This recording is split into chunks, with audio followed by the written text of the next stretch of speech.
దేవర part 2 story. ఈ story దేవర యొక్క కొడుకు తన తండ్రిని చంపుతున్నట్లు ఇక్కడ నుంచి దేవర పార్ట్ 2 కథ మొదలవుతుంది. అసలు దేవర కొడుకు దేవరని ఎందుకు చంపుతాడు? ఒకవేళ దేవర నిజంగా చనిపోయి ఉంటే 12 సంవత్సరాల వరకు సముద్రం మీద ఎవరు రాకుండా భయాన్ని పుట్టించింది ఎవరు? సముద్రంలో చూపించిన అస్థిపంజరాలు ఎవరివి? ఇలా ఓవరాల్గా దేవర పార్ట్ 2 స్టోరీని మొత్తం ఎక్స్ప్లెయిన్ చేయబోతున్నాను. ఈ వీడియోని స్టార్ట్ చేసే ముందు నాదొక చిన్న రిక్వెస్ట్. ఈ వీడియోలో చెప్పిన స్టోరీ మీకు నచ్చితే తప్పకుండా లైక్ చేయండి. ఈ వీడియోకి నేను ఇచ్చే టార్గెట్ 50K లైక్స్. ఇలా లైక్ చేస్తే ఈ వీడియో చాలా మందికి రీచ్ అవుతుంది. సో తప్పకుండా 50,000 మంది లైక్ చేసేయండి. ఇక లేట్ చేయకుండా దేవర పార్ట్ 2 స్టోరీని మొదలు పెడదాం. Let's start our video. మీరు దేవర పార్ట్ 1లో దేవర కొడుకు దేవరని చంపుతున్నట్లు చూపిస్తాడు. అక్కడితో దేవర పార్ట్ 1 మూవీ అయిపోతుంది. తన సొంత కొడుకే దేవరని ఎందుకు చంపుతాడు అనేది తెలియాలంటే ముందుగా మీకు ఈ కథ అర్థం అవ్వాలి. మీరు దేవర పార్ట్ 1 స్టార్టింగ్లో పోలీస్ డిపార్ట్మెంట్లో పనిచేసే పోలీసులతో సెంట్రల్ మినిస్టర్ రాజీవ్ ఒక పర్సనల్ మీటింగ్ పెట్టుకొని రాజీవ్ ఇలా అంటాడు, మన ఇండియాలో వరల్డ్ కప్ జరుగుతుందని మీకు తెలుసు. 12 క్రికెట్ టీంలతో పాటు 3 దేశాల అధ్యక్షులు ఈ ఈవెంట్కి గెస్ట్గా వస్తున్నారు. కానీ ఒక ప్రమాదం కూడా ముంచుకొని వస్తుంది అని అంటాడు. దీనికి అర్థం ఏంటి అంటే 2 గ్యాంగ్స్టర్స్ ఉంటారు. ఆ 2 ఎవరంటే ఒకరు దయ, ఇంకొకరు యతి. వీరిద్దరు అన్నదమ్ములు. ఇక్కడ మన ఇండియాలో యతి మొత్తం సముద్రంపై స్మగ్లింగ్ ఆపరేట్ చేస్తూ ఉంటాడు. యతి మన ఇండియాలోనే చాలా పెద్ద స్మగ్లర్ అయి ఉంటాడు. యతి దుబాయ్లో ఉన్న తన అన్నయ్యకు సముద్రంపై సరుకును ఇల్లీగల్గా పంపిస్తూ ఉంటాడు. అలా పంపించిన సరుకుని తన అన్నయ్య దయ పికప్ చేసుకొని అదే సరుకును లాస్ట్ మంత్లో అరబ్ కంట్రీస్కి అమ్మేసి అరబ్ కంట్రీస్ నుంచి చాలా మొత్తంలో ఫండ్స్ని రిసీవ్ చేసుకుంటాడు. ఇలా దయ మొత్తం దుబాయ్ నుంచి అరబ్ కంట్రీస్కి సరుకును పంపిస్తూ స్మగ్లింగ్ చేస్తూ ఉంటాడు.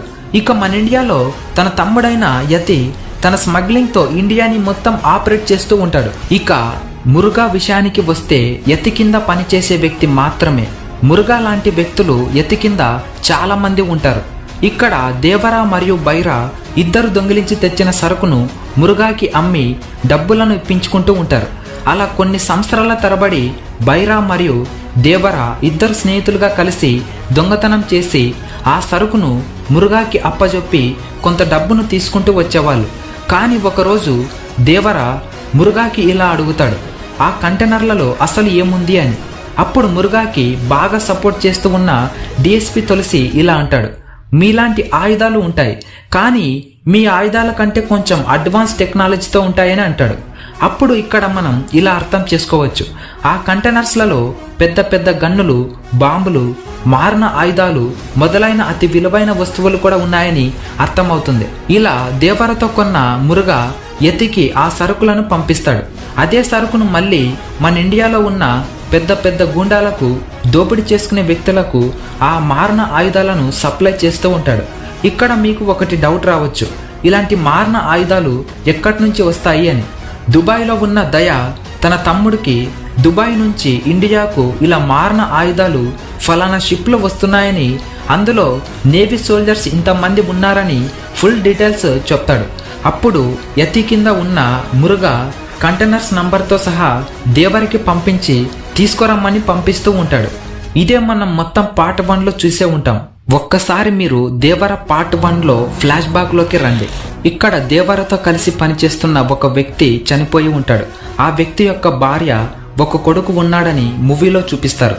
ఆ పిల్లవాడిని వాళ్ళ అమ్మ దేవరతో పంపించకుండా చదువుకోవడానికి పంపించి ఉంటుంది. తిరిగి బస్సులో వస్తుండగా ఆ బస్సు ముందు పోలీసుల యొక్క జీపు పోతూ ఉంటుంది. అంటే ఇక్కడ యతి గురించి తెలుసుకోవడానికి పోలీసులు ఎంక్వైరీ చేయడానికి వచ్చి ఉంటారు. అలా వచ్చిన పోలీసులను చంపడానికి యతి ఆ బస్సులను పేల్చి సామాన్య ప్రజల దగ్గర ఉన్న బంగారం, నగలు దోచుకున్నట్లు చూపిస్తారు. కానీ అక్కడ నిజానికి అక్కడ వాళ్ళు దోచుకోవడానికి రాలేదు. అక్కడ పోలీసులను చంపడానికి ఇదంతా ప్లాన్ చేసి ఉంటాడు యతి. ఇలా యతి ఎప్పటికప్పుడు పోలీసులకు దొరకకుండా జాగ్రత్త పడుతూ తప్పించుకుంటూ ఉంటాడు. దేవర ఇలా తమ కుటుంబాలకు సంబంధించిన పిల్లవాడు తాము ఇచ్చిన సరుకు వలన చనిపోయాడని తెలుసుకుంటాడు.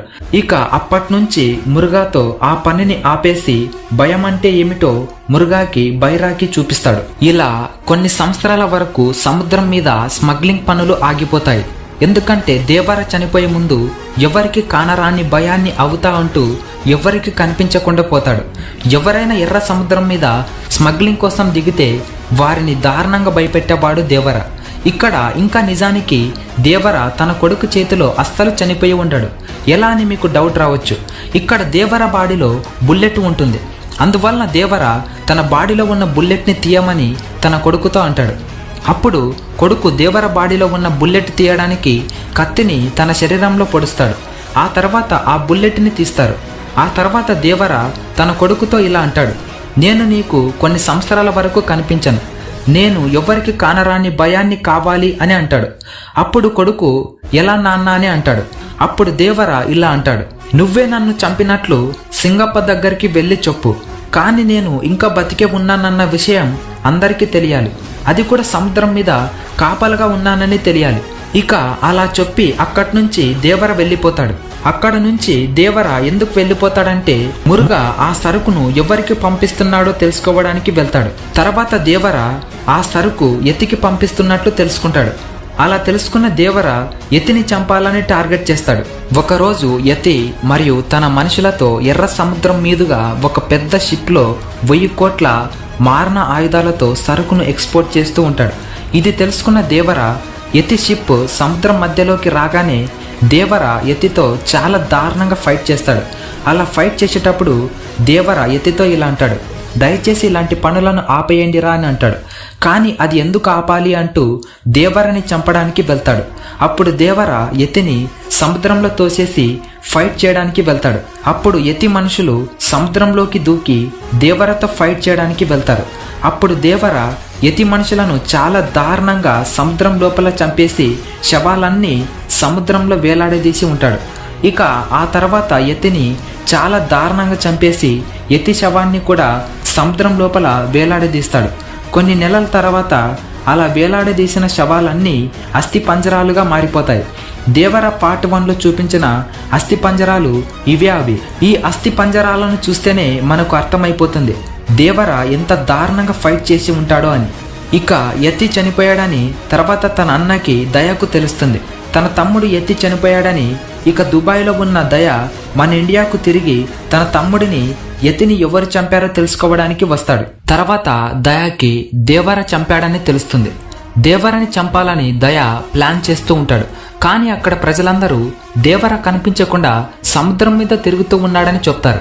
అప్పుడు అక్కడ దేవర కొడుకు అచ్చం దేవరలాగా ఉండటం వల్ల అతడే దేవర అనుకొని అతడి మీదకు దాడికి వెళ్తారు.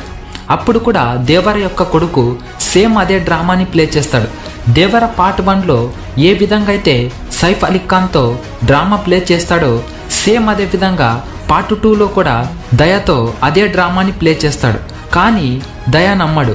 ఇక ఫైనల్గా అది తెలుసుకున్న దేవర కొడుకు భయం అంటే ఏంటో చూపించి దయని వదిలేస్తాడు. ఇక ఫైనల్గా దేవర మరియు కొడుకు ఇద్దరు కలిసి ఒక పెద్ద స్మగ్లర్ అయిన దయని సముద్రంలోనే చంపేస్తారు. ఇక అక్కడితో సినిమా అనేది అయిపోతుంది. ఇక అప్పటి నుంచి అక్కడ ఉన్న 4 ఊర్ల ప్రజలు కేవలం సముద్రం మీద చేపలు పడుతూ జీవించడం మొదలు పెడతారు. ఇలా సినిమా కథ ముగుస్తుంది. ఈ వీడియో ఇంతే ఫ్రెండ్స్. ఈ వీడియోలో చెప్పిన స్టోరీ కేవలం ఇమాజినేషన్ చేసి చెప్పిన స్టోరీ. ఈ స్టోరీ ఈ విధంగానే పార్ట్ 2లో ఉండవచ్చని మా అభిప్రాయం కాదు. ఈ వీడియోని మీకోసం కేవలం ఒక ఎంటర్టైన్మెంట్ కోసం చేయడం జరిగింది. ఈ వీడియోని దయచేసి సీరియస్గా తీసుకోకండి. ఈ వీడియోలో చెప్పిన ఇమాజినేషన్ స్టోరీ మీకు నచ్చితే తప్పకుండా 50K లైక్స్కి రీచ్ చేయండి. అలాగే ఈ స్టోరీ మీకు ఎలా అనిపించిందో తప్పకుండా కింద కామెంట్ చేయండి. అలాగే ఇలాంటి ఇంకొక వీడియో కావాలి అనుకుంటే పార్ట్ 3 అని కామెంట్ చేయండి. Thank you for watching. This is Naveen Kumar signing off.